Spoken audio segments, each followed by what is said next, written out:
ดีทุกอย่างแต่มันแบบโอ้แบบปวด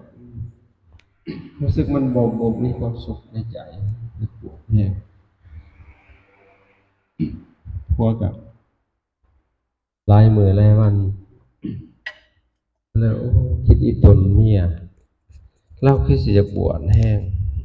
เขาก็กินเขาบ่แซ่บนอนบ่หลับอืม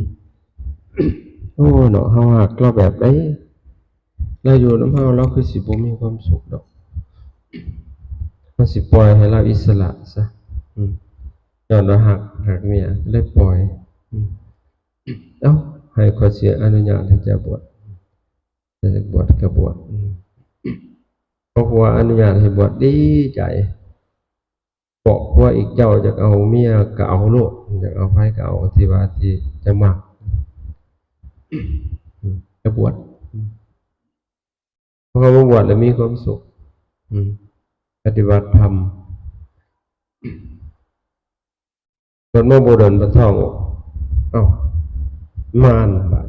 เสร็จอีกซุนี้แม่มารบาดเทวทัตบ่หลายเรื่องเลยจังจับซิกโลดโหดได้สายโหดอืมอืมไปพาเรียสาวกทั้งหลายอืมพระอุบลี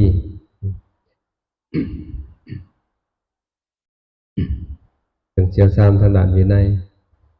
พระฆราวาสก็นางวิสาขามหาอุบาสิกาเป็นอริยบุคคลก็เลยไปไต่สวนไปสอบสวนเบิ่งปรากฏว่าเราท้องแต่พระท่านได้บวชแล้วพระเจ้ามันก็เลยบ่ให้ศึกก็ให้อยู่ให้เราประพฤติพรหมจรรย์ต่อหลังจากนั้นเราก็ออกลูกมากอะก็เลยให้พระราชาไปเรียกได้ชื่อว่ากุมารกัสสปะคือ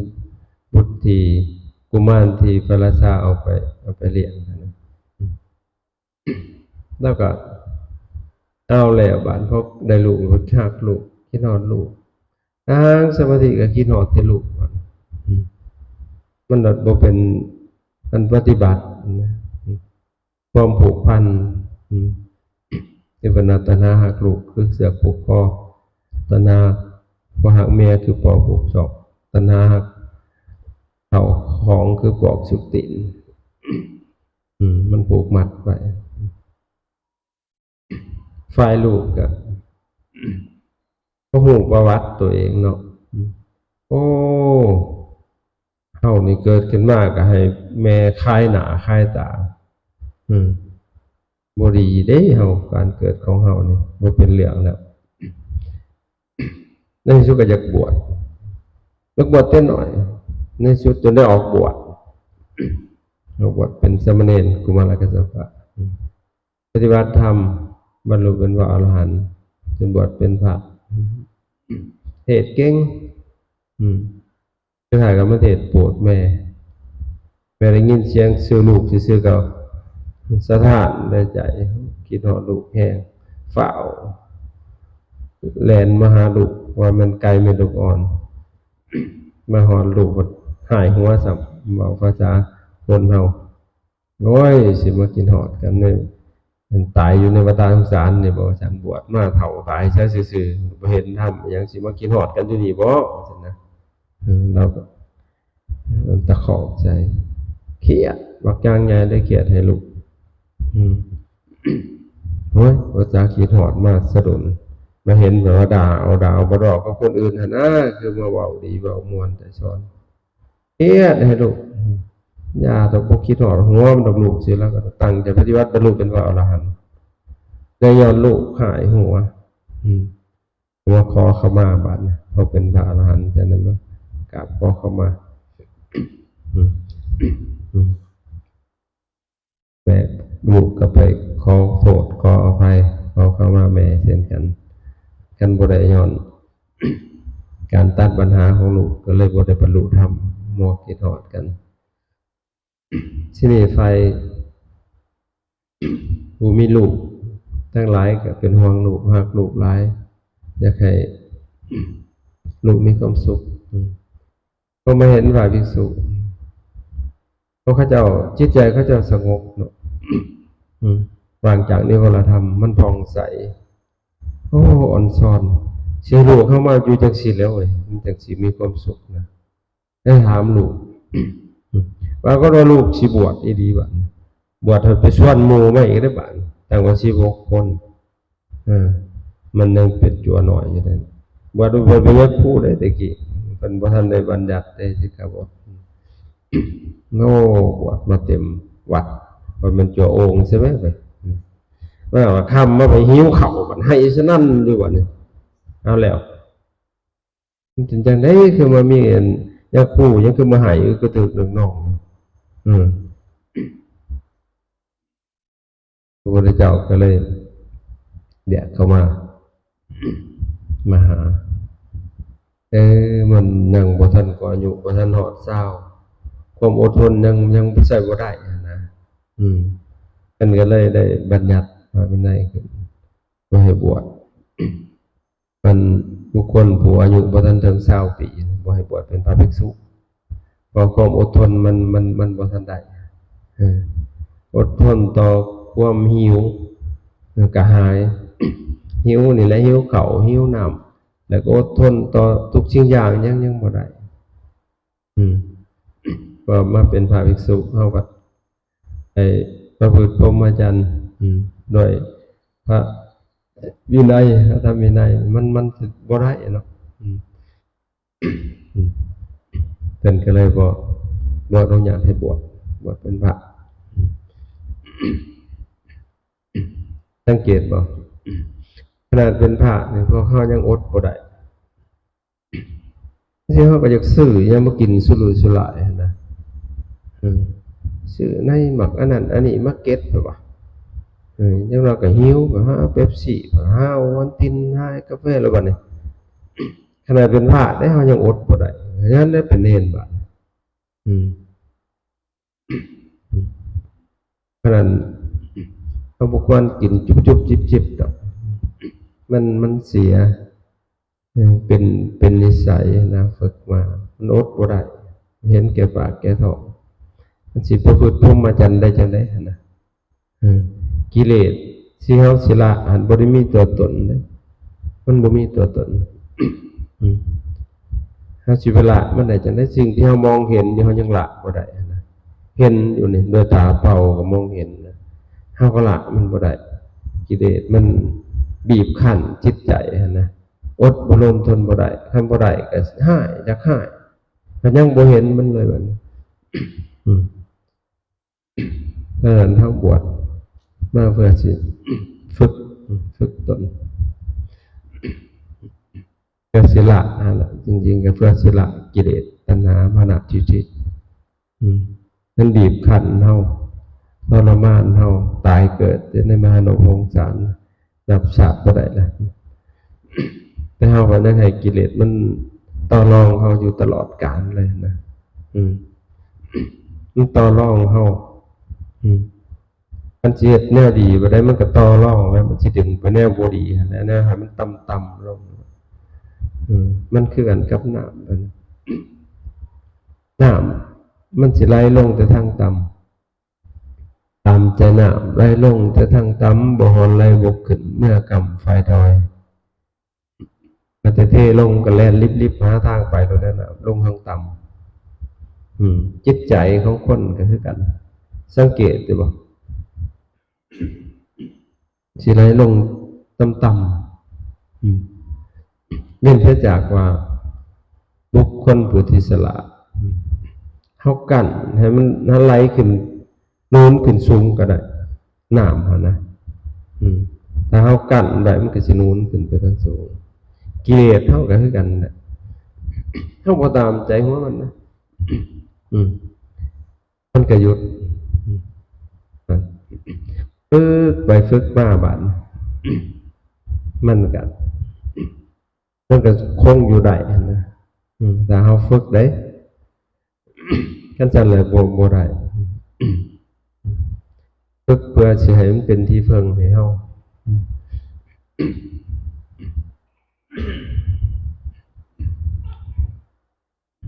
เบื้องต้น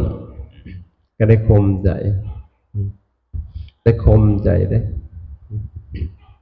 บ่ว่าเฮาสิปฏิบัติธรรมก็ได้ข่มใจได้ข่มใจทำรักษาศีลก็ได้ข่มใจรักษาเจริญสมาธิภาวนาก็ได้ข่มใจทำมิตรนะแต่พอฝึกไปบานมันบริคมมันพอใจทำเลยบานยากเก็ดบานบริเหตุกับบ่คักแล้วบานก็ฝึกไปมันเคยชินบอกพระเจ้าธรรมะกะคือทำเริ่มทรงเฮาไว้ศีลเริ่มทรงเฮาไว้ธรรมโมกุโลกปัตตนะทัทธาริธาเดเป็นธรรมทรงไว้ซึ่งผู้ทรงธรรมจากการตกไปสู่โลกที่สัวเบื้องต้นเฮาก็หัดทรงศีลหัดทรงศีลคือรักษาศีลพอทรงหัดทรงศีลแล้วหลังจากหันศีลสิทรงเฮาเบื้องต้นหัดทรงธรรมหลังจากหันธรรมสิทรงเฮาศีลทรงเฮาจังได๋ทรงไว้บ่ให้ตกไปสู่การขาดศีลการทุศีลเลยบางตนหัดทรงศีลแต่พอทรงไว้คักๆบาดนี้ศีลทรงเฮาได้มันสิมีดิมีความละอายนะมีโอตตัปปะมีความกลัวญาณบาปเวรมันทำบ่ได้สิขาหมดขาแม่งยังก็มันทำบ่ได้เพราะศีลมันทรงไว้ได้ปฏิธรรมก็ทรงด้วยเลยทำบาปบ่ได้ทำชั่วบ่ได้นะด้วยกายด้วยวาจาด้วยใจมันเฮ็ดบ่ได้เพราะทำมันทรงเลยเด้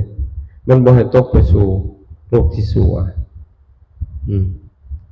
แต่ก่อนมันสิทรงเฮาต้องทรงมันแต่ก่อนหัดทรงนี่แหละเข้ามาหัดท่านเก่าทีเดียวเบื้องต้นฟื้นได้ยังเย็บหน่อยเย็บใหญ่อยู่ได้มันบ่หลอดนี่แล้วยังอยากนะอดบ่ไหวก็เย็บซะบาดเห็นบ่มื้อหน้าอีกก็เย็บมื้อหน้าก็เด้อสิเอามันคักๆเชิญอีกคันว่าสิพยายามเลยบ่ฮักดิบหัวมันแล้วเสียมันต่อรองเพราะยังกิเลสโหว่าพระอาจารย์ออกยาสูบตอนเป็นคนอาจารย์ก็สูบยาสูบโดยดมแต่เก่าก่อนนะมันเหม็นมันบ่ถือกับดังก่อนสูบยาสูบชากินเหล้ากินเบียร์เสพยาเสพติดเคยลองมาเบิดเนี่ยเพราะว่าด้วยอำนาจของความหลงเฮาบ่ได้ฟังธรรมจากครูบาอาจารย์จริงๆเฮามีบุญอยู่ถามว่าติดบ่บ่ติดบัดคือติดนะแปลว่า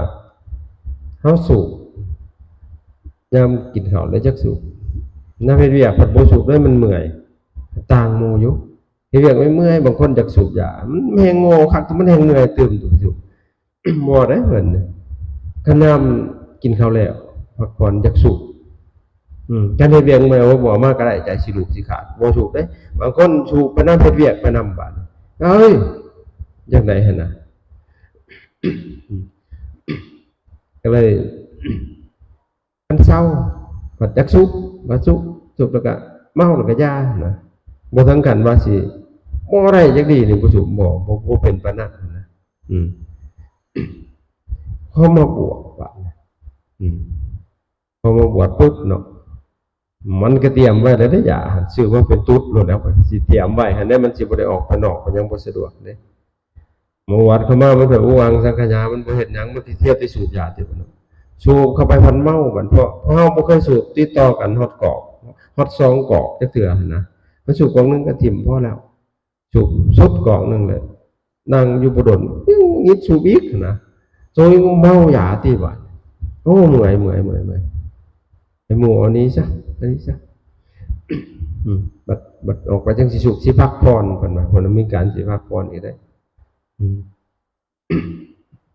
พอดีเขาก็เอายาสูบไปแล้วต่อมากินข้าวเอากินข้าวแล้วเพิ่นจะสูบยาบัดอาชิบหายมาบ่ได้เว้าเลยว่าสิบ่สูบ7มื้อนี่สิอดเอาอืมก็บ่สูบอืมอยากสูบก็ย่างฮวนอยู่หกบ่สูบอดเอาหั่นนะอืม มือหนึ่งมือที่สองมือที่สามไข่แตกออกมาเนี่ยแต่มันไข่เพราะจะอดอยากหรือไข่เพราะยังไม่ติไข่เพราะมันอุกอังจักรยาหันแหละได้เนี่ยมันเข่ากับอยากกันเนี่ยเม้นได้บ่เม้นด่าสูบโอ้ยเม้นเขามาไก่กับเม้นยางนี้เขาสูบเศร้าไข่เพราะมีนินกันหน่อยแล้วบ่เอาอีกแล้วบ่เนี่ยบ่สูบฝันไปสูบอีกบ่ในฝันกันยังไปสูบมันควงป่านน่ะเด้เอ้ยในฝันมันเหียดเอามาสั่นเมาในฝันก็เมาอีกเด้อบัดตื่นขึ้นมาโอ้ยมันเครียดในฝันนั่นสูบบริสุทธิ์กอกสูบน้อยเดียวนึงมันเมาเลยเครียดในเจ้าของโอ้ยคือโง่ตายคือบ่เป็นแต่สแตกแต่เศร้าแล้วมันยังสิไปสูบอีกเพราะจะตกปากเจ้าของคนในฝันเด้สะทุแม่เป็นความฝันแม่คนน่ะตื่นปวดขึ้นมาฝันดีใจในฝันอีกบัดมันบริสุทธิ์คนนี้เฮ้ยดีใจรอดไปกูเว้ยมองโลกความมันสัวฝันที่มันไปสู่เลยเครียดในเจ้าของในฝันจากหันมากกับบริสุทธิ์แล้วทำคู่มือนี่โบชนมันอีกตายเกิดมาใหม่ยังสิบชนหัวมันได้ยาสูบบริสุทธิ์มันนั้นที่จะไปสู่ใหม่นะจิตมันเข้มแข็งขึ้นห้ามรักษาเลยบัดนี้บางพวกห้าบางเทื่อเป็นผ่านเนี่ยมาอดสูบยังไปสูบอีกมันจะมึงโง่ครับเลยไม่ใช่ไปทหารมันอีกกระดกกระเดียดเนี่ยอันดาสูบเขานะจากเมื่อไหร่ว่าประกาศต้องคำลงกับมันเลยบ่แล้วเลยให้คอยนั่งเฝ้ากล่องอุจจาระยังอยู่ได้โดนก็นั่งเฝ้ากอกยาได้เดี๋ยวนี้เขาไปห้องน้ำห้องบอกกันอยู่ในปอดทอนเรื่องเขาเลยหาใจเขาเลยมันลอยเขาเลยแต่ไปนั่งเฝ้าขี่แล้วยังอยู่ได้สบายนะที่วังหันเลยยังขี่ชุดสุดหย่อนนะแต่ไปนั่งเฝ้ายาขี่สุดเลยตายก็คักเลยแบบนี้มันบ่ไหวมันเสียบเข้าไปในสมองของประสาทเขาแล้วก็มันอ่อนด้วยนะทุกคนผู้เจริญแล้วนะปัญญสตินี่มันสีเปราะบางที่สุดเลยลมหายใจนี่ขนาดอาจารย์นี่ควันนี่แพ้ที่สุดควันกับกินอย่างต่างๆอยู่ยากเลยอย่าว่าจะกินนะหรือกินคนนี่พวกเท่านี่อาจารย์ก็ยังพอแห้งเลยได้บอกตรงๆพวกแม่นว่าดูถูกดูแพ้นได้นี่พวกเจ้านี่ยุ่งนี่คนหูว่าละกินอะไรกันมันโอ้มันกินมันกันยังหลับอะไรนะพอมันบางเช่นละเกินนะมันดังเขาอาจารย์วิโรจน์ชนะอีกเช่นนั้นนะเพราะฉะนั้นพอเขาพยายามจะกินโต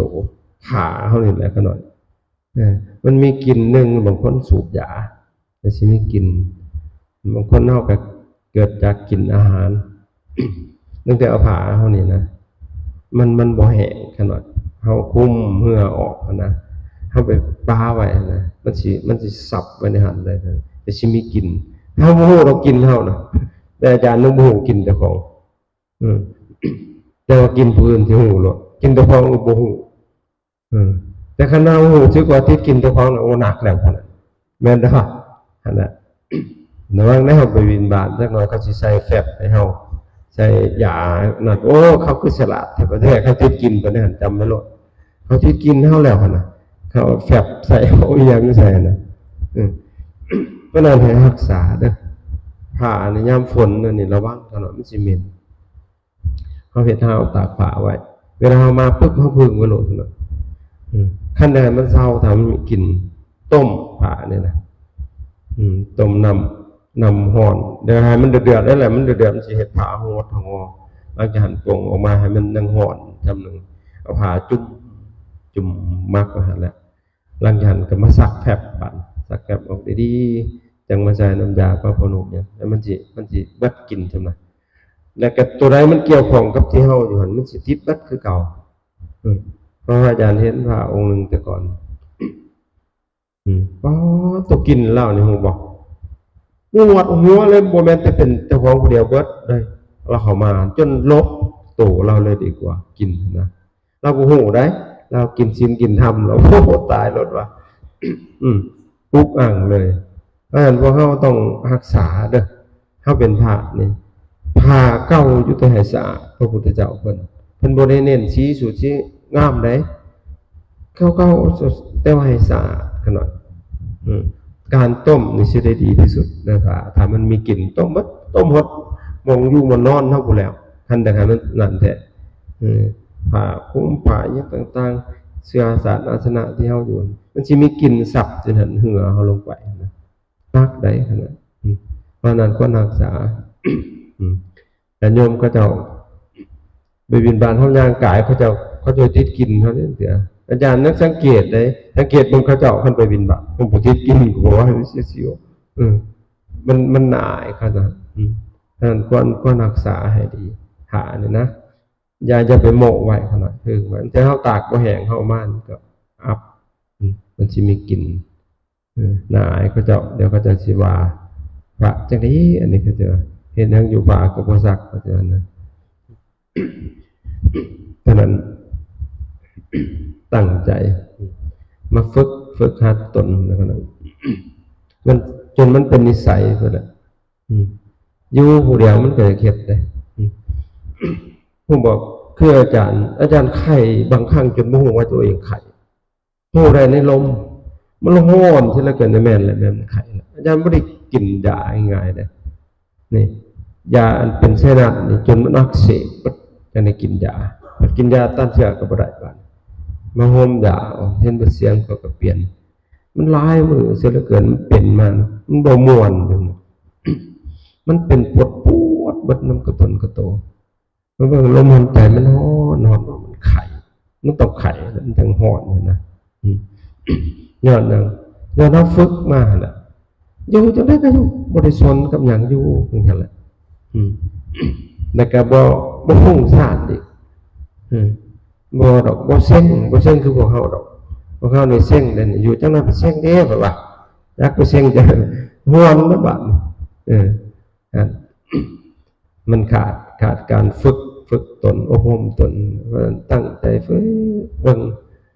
กสมาธิเนี่ยเห็นให้จิตมันสงบวางจากนิวรธรรมพอจิตมันสงบวางจากนิวรธรรมจิตมันสิผ่องใสตั้งใจมันก็สิมีความสุขจิตตั้งมั่นบ่หวั่นไหว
เฮาสิมาใส่งานมันก็ง่ายใส่งานจังได๋คือการเจริญวิปัสสนาคือใส่งานมันแหละให้มันเฝ้าให้มันเฝ้าเบิ่งด้วยสติสัมปชัญญะเอาเบิ่งหยังเบิ่งกายนั่งทำความรู้สึกต้องบ่เฮ็ดพุทธบ่เฮ็ดโธบ่เฮ็ดหยังก็ได้ดอกถ้าเว้าตามพระพุทธเจ้าหั่นนะคือเอาลมหายใจนี่เป็นหลักเป็นหลักตั้งไว้ลมหายใจเป็นหลักเป็นฐานได้ก็มีสติประคองประคองจิตนั่นไม่ยังมากระทบกับหูบังกายบางคนก็สิมองนั่งทั้งลมหายใจไปพร้อมเลยหายใจกะหูมือซื่อต้องอีหยังมันหลายหูมือหันแต่เข้าแล้วก็หูมือหันแต่ออกกายเป็นจังได๋สำรวจตั้งแต่เฮานั่งอยู่แต่พื้นขึ้นฮอดหัวมันคือเบิ่งผู้อื่นนั่งแต่ก็หันใจหันแต่เข้าไปสุดแล้วมันก็ออกมันของมันเป็นเองมันให้มีสติหูมือนี่แหละเพิ่นว่าบาดนี้สมมุติมันเคลื่อนไหวเนาะมันติ่งก็หัวมันเคลื่อนไหวหูซื่อๆบ่ต้องอีหยังมันนั่นแหละให้เห็นกายนั่นน่ะมีสติอยู่ในกายเป็นนั่นน่ะหูมาคิงกายหันคือคิงนะคนโบราณเพิ่นคิงหูมาคิงตั้งใจหันกับหูมือควมคือเวทนาและบัดนะความสุขความทุกข์ถ้าพอใจเนาะมันก็เป็นสุขเวทนาถ้าบ่พอใจก็เป็นทุกขเวทนาถ้าซื่อๆอยู่มันก็เป็นเวทนาคือกันอีกอสุขมาตุกาบ่สุขก็บ่ทุกข์หูมือซื่อๆหูมือนั่นแล้วก็หูมือคิงคือกายานุปัสสนาหูมือควมคือเวทนานุปัสสนาหูมือใจคือจิตตะนุปัสสนาใจมันบางทีมันคิดแวบขึ้นมาแล้วได้บางทีมันบ่ได้คิดแต่มันเป็นนั่นน่ะวิตกคือความคิดสำเร็จรูปมันลอยขึ้นมาเองแต่นั่งอยู่นะบางทีมันก็อารมณ์ตัวอื่นมากระทบจิตมันก็จับปุ๊บหรือจับอารมณ์ตัวนั้นก็คิดปรุงแต่งต่อไปนะครับนี่ให้หูมือเนี่ยก็คิดนั่งคิดเรื่องสิออกกรรมเรื่องสิเมื่ออะไรก็มีได้บาดกูสิออกมือนะกูสิเมื่อแต่เช้ากูสิไปแล้วบ่ฮู้เรื่องเลยเราจะพ้องนั่งอยู่บาดนี่กูสิอยู่ต่ออยู่บ่อยู่ดอกเว้ยเพิ่นน่ะสิเมื่อวัดเมื่อยังว่ากันไปแล้วมันนั่นเท่ากับคิดสัญญาในอดีตมันก็มาลอยมาอะไรมันคิดโอ้ยคันคิดเฮาฮู้ว่าคิดมันก็หยุดแล้วเว้ยมันบ่ไปต่อดอกพอผู้ฮู้กับผู้คิดมันก็ผู้เดียวกันเด้มันบ่ไปนั่นแหละเพิ่นว่าหูมือใจใจมันเป็นจังไดนั่นต่อนั่นเท่ากับใจนั่นเท่ากับดีนั่นเท่ากับบ่ดีแล้วแต่หูมือสิมีสตินะแล้วอย่างหูมือหูธรรมานุปัสสนาธรรมารมณ์ตัวที่มันเกิดขึ้นอะไรให้หูนั่นเท่ากับหดหูจิตใจนั่นแต่ก็หดหูนั่นแต่ก็เศร้ามองแต่ก็ฟ้องใจแต่ก็อารมณ์ดี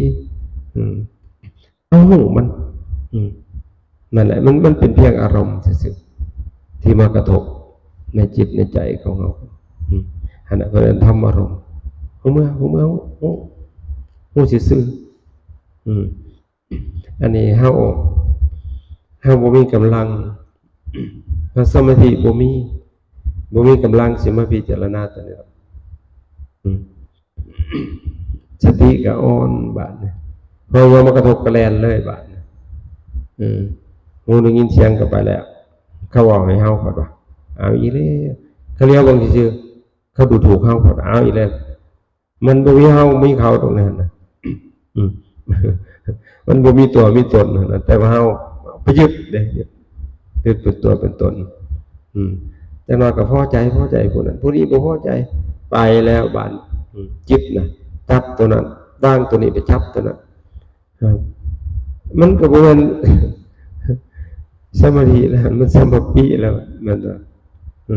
มันบ่เบื่อวิปัสสนาแล้วนะมันก็วิปัสสนึกนั่นแหละบาดคิดไปเองแล้วปรุงแต่งมันก็วุ่นวายอยู่แล้วเฝ้าเบิ่งเพราะเรื่องในตัวของเงาแหละพระพุทธเจ้าเพิ่นจึงว่าบ่ให้จิตนั้นเข้าไประงับอยู่ภายในคือบ่ให้มันสงบ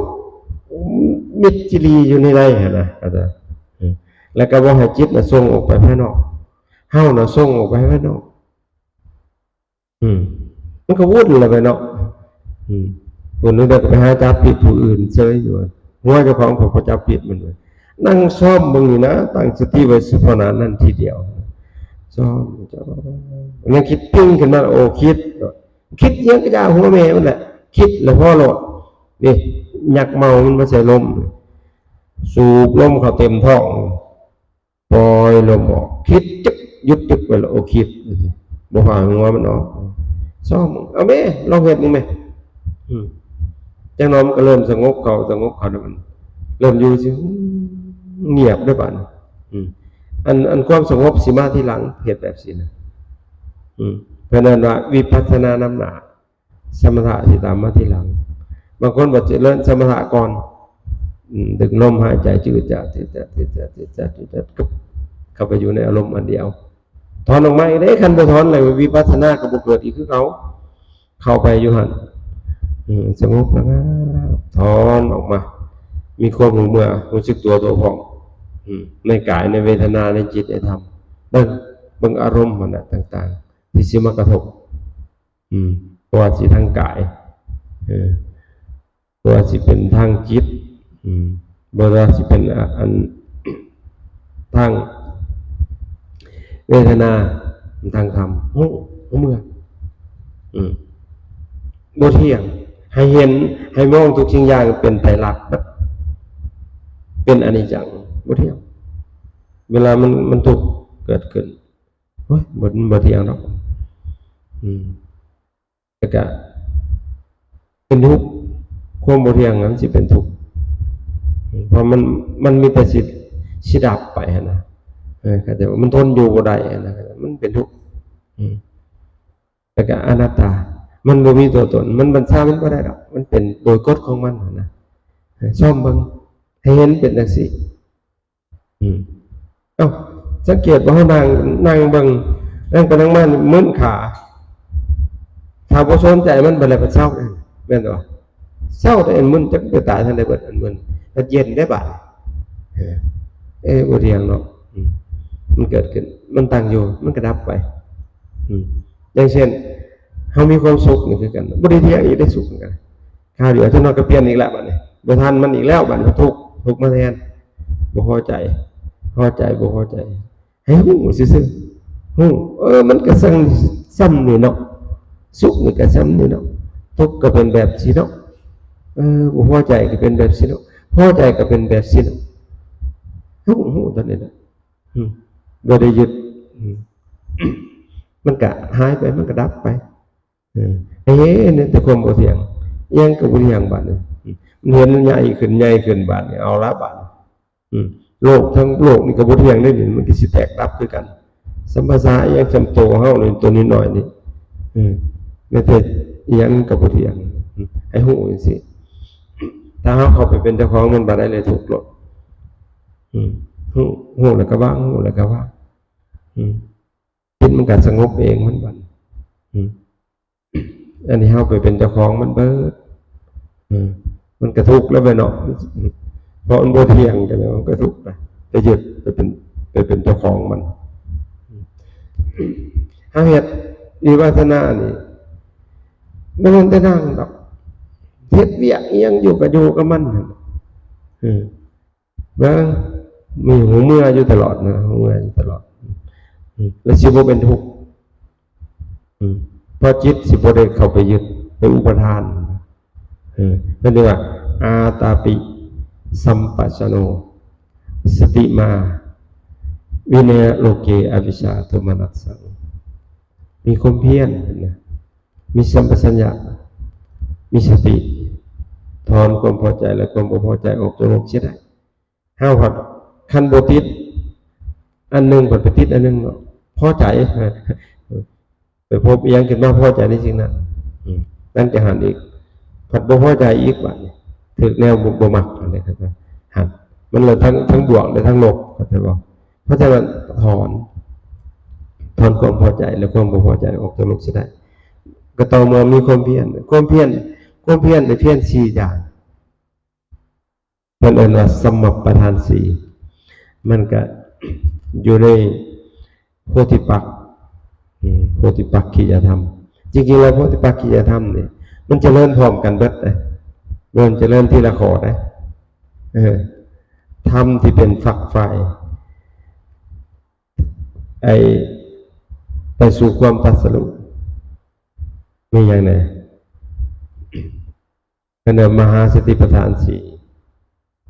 สมปัฏฐานสี่อิทธิบาทสี่อินทรีหะพละหะโพชฌงค์7มรรคมีองค์8รวมแล้ว37มันจะเริ่มรวมกันได้เลยนะอย่างเช่นสมปัฏฐานสี่ธรรมที่เป็นประธานนั่นนะนี่อย่างไหนก็เป็นภาษาธรรมะเพื่อนว่า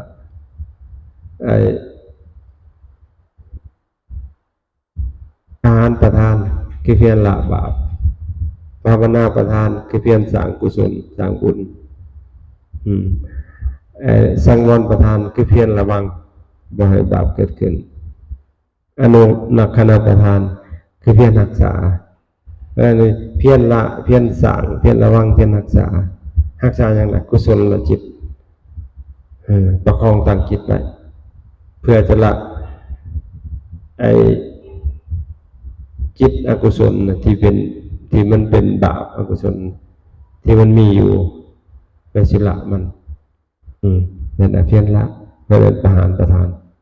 เพียรสร้างกุศลนี่แหละให้มันยิ่งเกิดแต่ก็เพียรระวังที่ละแล้วครับโดยให้มันเกิดขึ้นได้นะ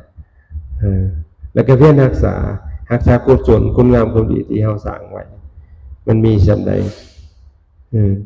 บ่ให้มันลดลงให้มันบ่ก้าวหน้าก็บ่ให้มันลดลงมันอยู่เสมอนั่นแหละอันนี้อาตาปิสัมปชัญญะมีสัมปชัญญะนี่แหละคือตัวปัญญาคือรู้สึกตัวทั่วพร้อมห้าวัดรู้สึกตัวทั่วพร้อมด้วยกันนั่งอยู่ก็ยังบ่ฮู้ว่าตัวเองนั่งก็คิดมันบ่ฮู้ว่าคิดเป็นแลนไปนำมันเลยมันบ่รู้สึกตัวทั่วพร้อมเลยนะเข้าใจบ่หั่นน่ะเพราะฉะนั้นรู้สึกตัวทั่วพร้อมแต่ก็มีสตินะถอนความพอใจและความบ่พอใจเจ้าลูกเสียได้พอใจกับบ่ได้ติดอยู่ในหันบ่พอใจกับบ่ไปเป็นเจ้าของมันนะหูเฉยๆถอนออกสุดท้ายมันก็ละเบิดนั่นแหละละทั้งดีละทั้งชั่วว่าไงใช่ไหมอยู่เหนือเลยฮะนะเนื้อสุขเนื้อทุกข์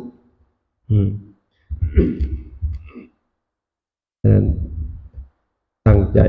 เขาจะปล่อยเวลาถิ่มไปซื่อยืนเดินนั่งนอนเว้าคิดทำกิจนะเขาก็มีสติหูอยู่กับมันจิตเท่าสิบ่คงสร้างเอาพักผ่อนซะเน้นกระเสียนไอ้ข้าเจ้าเอาหินมาให้กะ